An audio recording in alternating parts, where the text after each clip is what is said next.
Olá pessoal, meu nome é Guilherme Sena, sou atualmente professor da Excel Ciências Médicas e também clínico em tempo praticamente integral.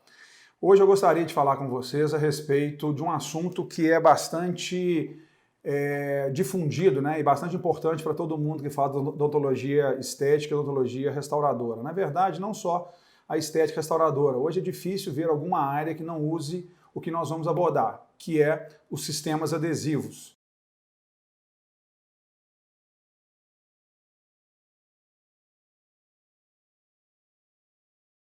Creio que isso daí é uma dúvida recorrente de todos os profissionais, independente da época que esse profissional formou, que é uma ciência que veio desenvolvendo ao longo dos anos e que ainda assim, por ser muito sensível e um pouco mais complicado para alguns são várias pessoas da parte odontológica, existe uma grande confusão. Então, com muita frequência, existem as perguntas: qual adesivo eu vou utilizar se eu vou cimentar uma faceta, ou qual adesivo eu vou utilizar numa onlay de porcelana, numa coroa anterior? E, na verdade, é uma coisa que eu falo sempre, né? A gente tem que entender primeiro como que funciona os sistemas adesivos, consequentemente, nós também vamos entender como vai funcionar os agentes cimentantes.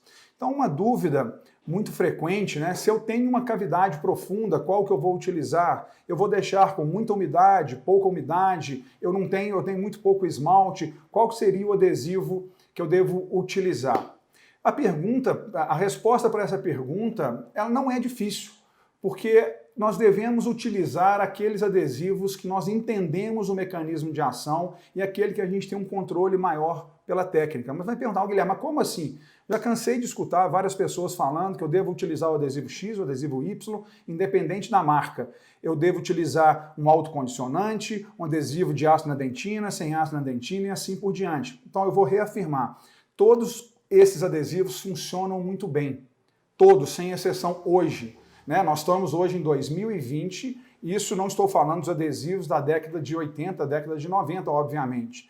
Nesses adesivos atuais, onde nós temos basicamente um tipo de adesivo onde condiciona-se a dentina e esmalte ao mesmo tempo, que eu gosto de chamar de adesivos convencionais, ou adesivos da técnica de condicionamento total ácido ou total etch, e temos também os adesivos à base de autocondicionantes, aqueles que nós não vamos condicionar a dentina com ácido fosfórico. Será um outro tipo de condicionamento, né, na dentina, e no esmalte sim, pode-se ou não condicionar o esmalte com o ácido fosfórico. Mas a diferença básica desses dois tipos de adesivo seria a utilização ou não do ácido fosfórico na dentina.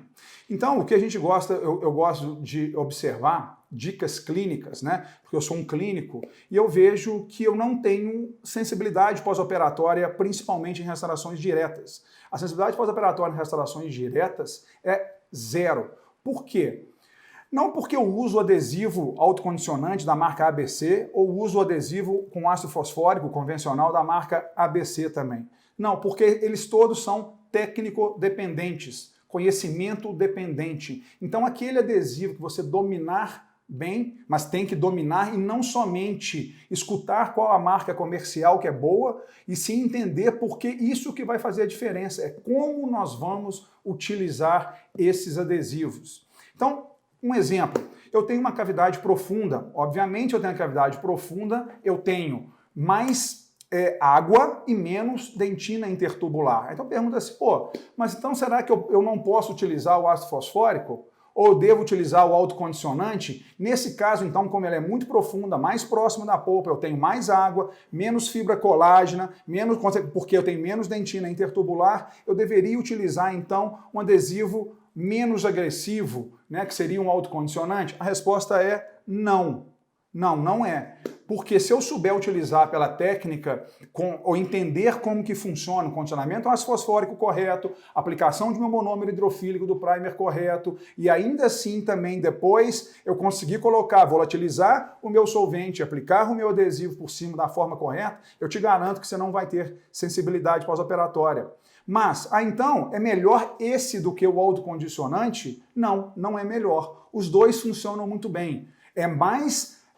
vamos dizer assim, não é que seja mais fácil, é menos chance ao erro quando eu utilizo a técnica autocondicionante, porque eu não tenho que preocupar com a quantidade de tempo de ácido que eu tenho que deixar na dentina, com a quantidade de água que eu tenho que deixar no remanescente para que não haja um excesso de água ou uma falta de água, volatilizar o solvente e depois aí sim eu vou aplicar o meu adesivo se ele for separado. No autocondicionante, como eu não tenho esses passos, eu não tenho que preocupar com o condicionamento ácido fosfórico, eu vou somente aplicar sobre a dentina, friccionando, vai evaporar o solvente e aquela camada híbrida, que é o meu meio de retenção, vai ser mais fina, mas pelo menos mais homogênea. Então eu posso ter uma facilidade, um erro de técnica menor no autocondicionante, mas não significa que a outra não funciona. Então vou dar um exemplo. Eu gosto muito de utilizar o ácido fosfórico em restaurações diretas e funciona muito bem.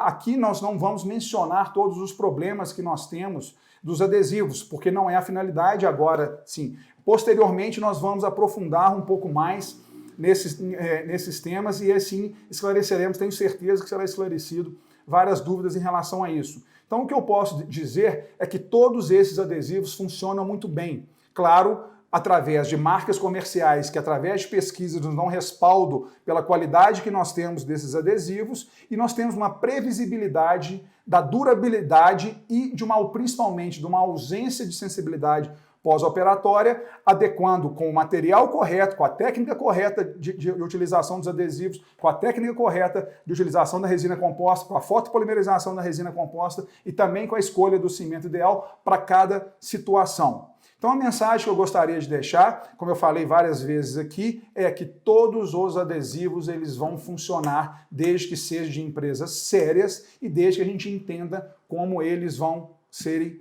utilizados. Então, basicamente, resumindo, nós estamos utilizando um adesivo com ácido fosfórico, aonde não podemos deixar esse ácido fosfórico por mais de 15 segundos na dentina. Caso ele fique por mais de 15 segundos, ele vai remover cristais de hidroxiapatita e o meu monômero hidrofílico não vai penetrar em toda a área que foi removida os cristais de hidroxiapatita. Então, fica uma bomba ali hidráulica, que toda aquela umidade vai, se for em excesso, remover aquela penetração ou diluir a minha camada híbrida, ou se for em falta, as minhas fibras colágenas vão colabar e impedir que o meu adesivo penetre. Então, aí depois disso, se eu estiver utilizando o primer e o adesivo separado, aí sim eu vou utilizar camadas de primer. Esse é um X da questão. Quanto maior o número de camadas de primer, melhor a saturação da dentina, consequentemente, melhor a impregnação e, consequentemente, nós vamos conseguir vedar os túbulos dentinários.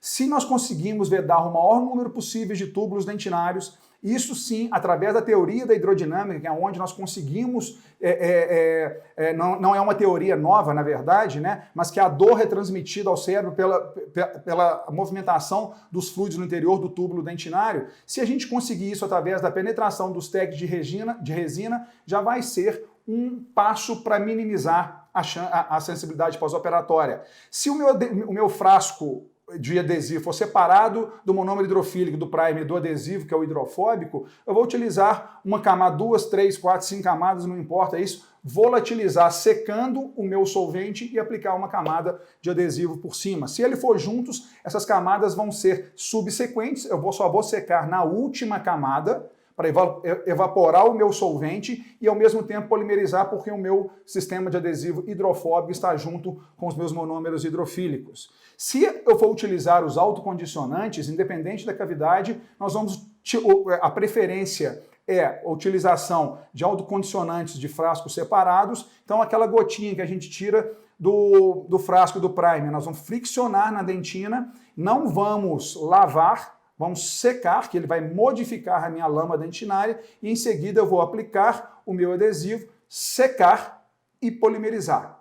Aí nós temos o protocolo final, para as restaurações, diretas principalmente. Indireta tem algumas variações dependendo do tipo de cimento que vai ser utilizado, se ele vai ser um cimento autoadesivo ou se vai ser um cimento convencional, que teremos mais oportunidades para poder conversar sobre isso. Uma outra coisa para finalizar, que é extremamente importante a gente controlar na adesão, vai ser o nosso controle de umidade pelo campo operatório. Acredito demais no isolamento absoluto, principalmente para dentes posteriores. Com uma contaminação desse campo operatório, nós não conseguimos ter uma previsibilidade em relação ao meu sistema adesivo.